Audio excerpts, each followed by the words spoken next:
this is Todd Nessa, coming to you from Lake Wales, Florida. And it's been really, really hot here in Central Florida. It's a little cool breeze right now, kind of enjoying that. Talking about pride and also about humility a little bit.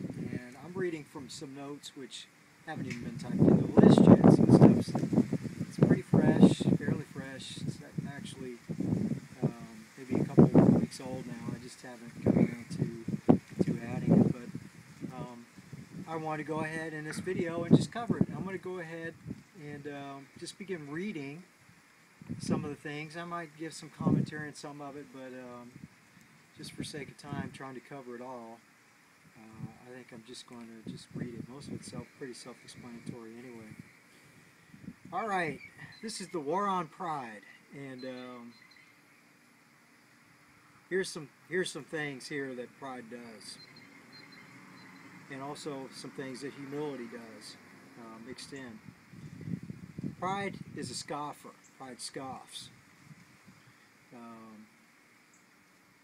Humility works to make the climb up life's ladder easier for other people. It works to help positions others higher. Well, pride does the exact opposite. It looks down at people that are in as highest position of them, thinking that it's all the other person's fault they are where they are. Sometimes it is, but not all the time, and sometimes it's a mixture. And sometimes it's just plain old, just the devil, and the person hasn't been able to get victory over some of the attacks where the demonic forces have been successful in closing some doors, and that can and does happen. That's just reality. The devil can win some battles and delay things, and that's what he works really, really hard to do. Pride is unmerciful, and I made a scripture reference here, which you can go look up, James chapter 2, verses 12 and 13. Pride looks down on another's physical characteristics that are less than ideal. So you see somebody, maybe possibly they're handicapped, or maybe they're not as physically attractive as what you are, or others, and you feel superior to them. Maybe you're somebody tall. I've been somebody, unfortunately, has been stuck in a short man's body my whole life. I'm not real tall, about 5'6" or so. Not real tall at all. So I kind of know how that feels, you know, to be, it's almost like you're stuck in a little kid's body to a degree. Pride repays good with evil. And I've got a scripture reference here, Romans 12:17.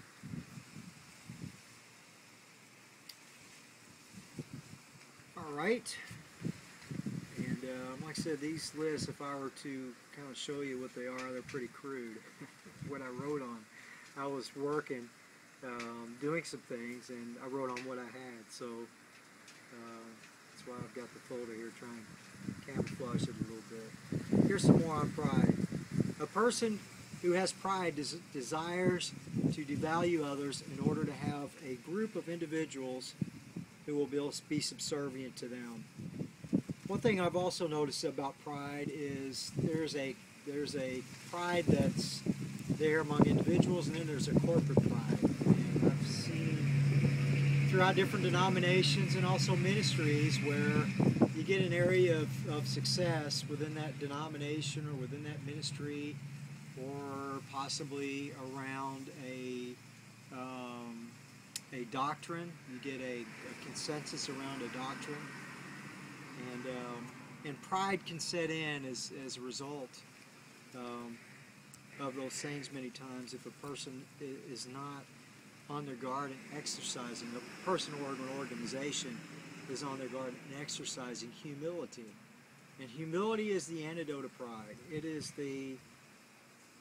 the answer to making sure that the people that God desires to bring in your life, the connections He desires to bring in your life, are actually able to come. As pride is a blockade. It's a wall.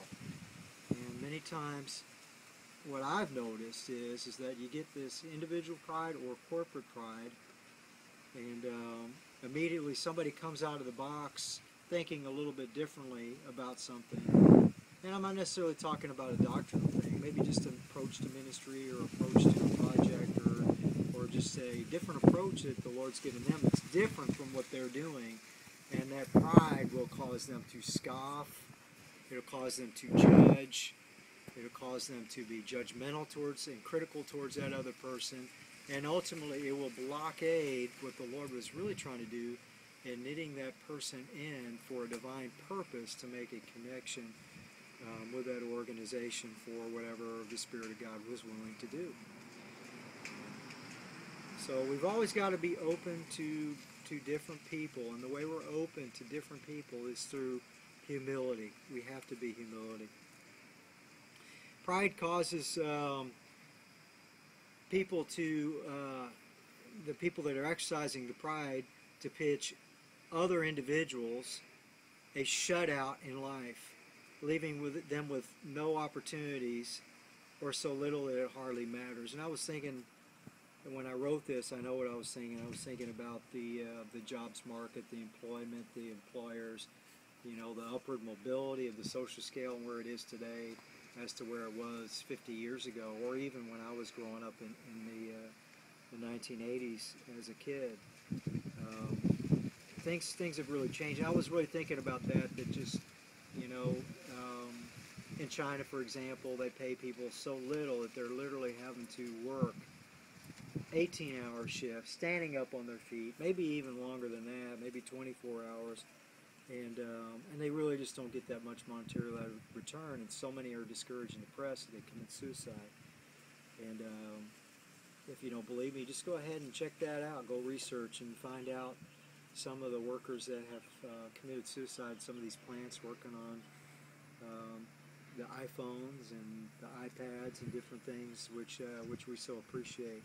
Next time you see your iPad or your iPhone, pray for the worker who put it together and for the workers in the factory that put it together. That's what the devil is trying to do in this country. He's trying to take opportunity away so people can't advance in life. Then I was also thinking about it just now as I was reading it earlier.